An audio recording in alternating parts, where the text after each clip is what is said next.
Are you down for this? If you're in the mood, we can take it to the moon. Just like a movie scene, table for two.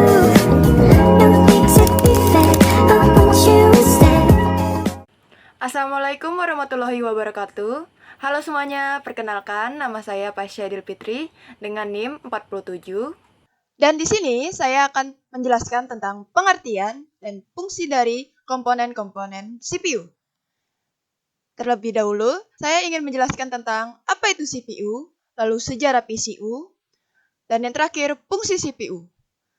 Sebelumnya, pengertian CPU. CPU atau Central Processing Unit adalah bagian terpenting dari sebuah komputer yang bertanggung jawab untuk menjalankan instruksi-instruksi yang diberikan kepada komputer. CPU merupakan otak dari komputer yang bertanggung jawab untuk mengolah data dan menjalankan program-program yang diperintahkan oleh pengguna. Lalu, sejarah singkat CPU. Pada tahun 1940-an, perkembangan teknologi komputer memunculkan sejarah CPU. CPU pertama kali terdiri dari rangkaian komponen-komponen elektronik yang digunakan untuk menjalankan instruksi kepada komputer.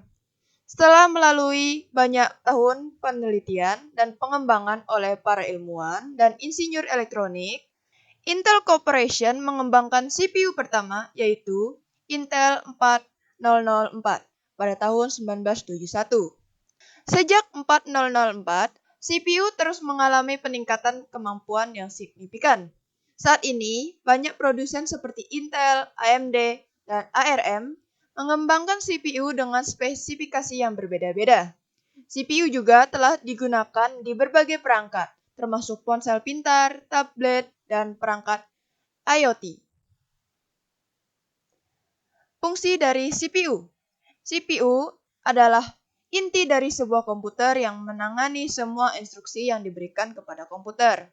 CPU bertanggung jawab untuk mengeksekusi semua perintah yang diberikan kepada komputer, baik itu dari sistem operasi, aplikasi, atau input yang diberikan oleh pengguna. Secara umum, CPU memiliki beberapa tugas utama, yaitu seperti yang dibilang tadi, menjalankan instruksi-instruksi yang diberikan kepada komputer, termasuk instruksi yang diberikan oleh sistem operasi, aplikasi, dan input pengguna.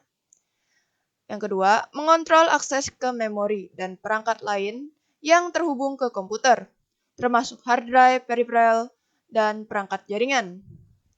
Yang ketiga, mengontrol aliran data yang masuk ke dan keluar dari komputer, termasuk pengiriman data ke layar, printer, dan peripheral lainnya.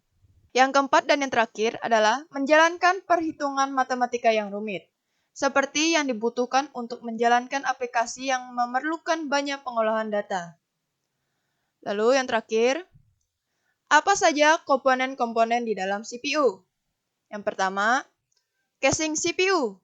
Casing CPU biasanya terbuat dari plastik. Beberapa casing juga terbuat dari besi, stainless, dan sebagainya. Casing ini berguna untuk melindungi berbagai komponen-komponen yang terdapat dalam CPU agar lebih terlindung dari debu, panas, air, atau lain-lainnya yang dikhawatirkan akan mengganggu kinerja CPU itu sendiri. Selain itu, juga berfungsi sebagai tempat untuk meletakkan dan memasang berbagai komponen seperti motherboard, power supply, optical disk drive, hard disk, dan lain-lainnya. Yang kedua, motherboard. Motherboard ini merupakan sebuah tempat berbagai komponen elektronik serta komputer lainnya dipasang dan tentunya bisa terhubung satu dengan yang lain.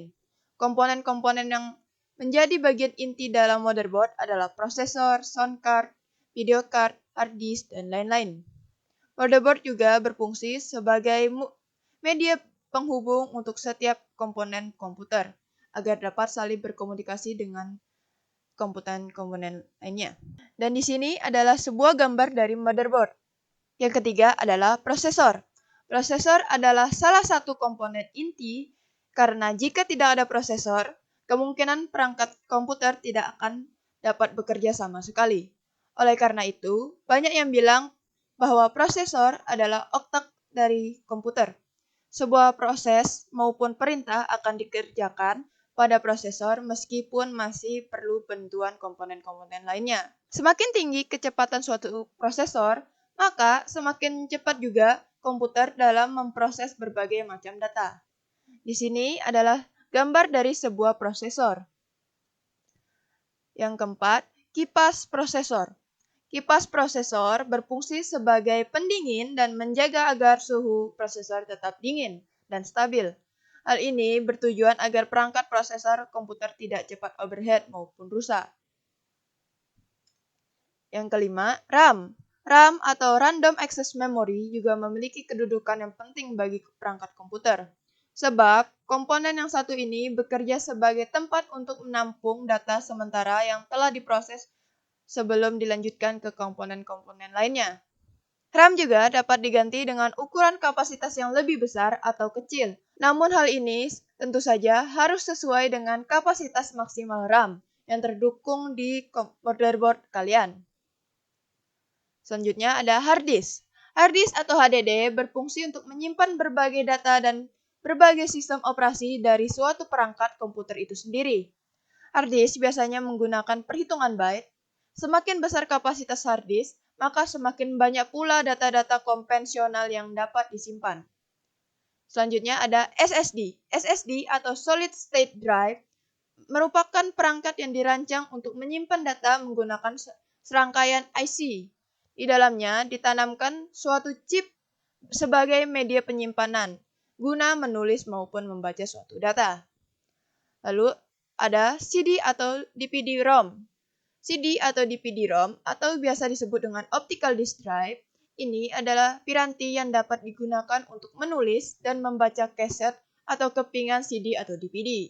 Selain itu, CD atau DVD-ROM juga dapat digunakan untuk memburning atau mengcopy CD dengan menggunakan berbagai software. Lalu selanjutnya ada VGA card atau Video Graphic Adapter, merupakan salah satu komponen sangat penting untuk sebuah perangkat komputer. Hal ini dikarenakan VGA berfungsi sebagai pengolah data grafis sebelum ditampilkan ke monitor. Tanpa VGA, maka layar komputer bisa dipastikan tidak menampilkan apapun. Selain itu, VGA juga sangat penting untuk menentukan kualitas gambar yang ditampilkan pada komputer.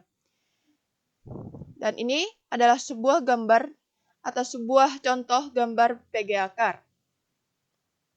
Selanjutnya adalah sound card. Piranti yang satu ini lebih berfungsi sebagai pengolah audio untuk perangkat komputer. Sound card juga berfungsi sebagai prosesor audio yang mana dapat mengubah sinyal analog atau sinyal digital yang masuk ke dalam input kartu lalu menghasilkan audio atau suara pada sistem komputer.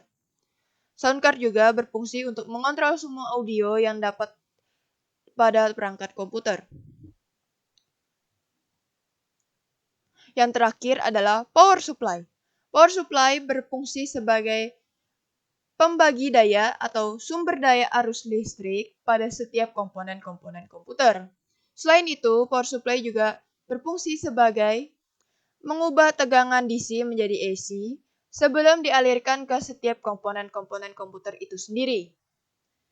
Dan itu saja dari penjelasan saya.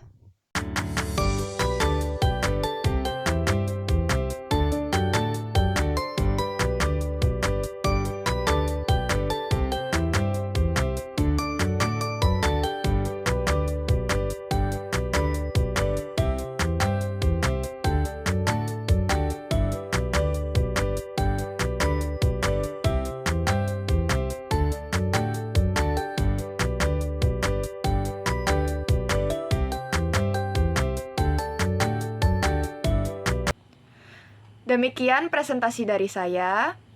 Jika ada kekurangan maupun kesalahan, mohon dimaafkan. Semoga apa yang saya sampaikan tadi dapat berguna maupun menambah wawasan kita semua. Sekian dari saya. Wassalamualaikum warahmatullahi wabarakatuh.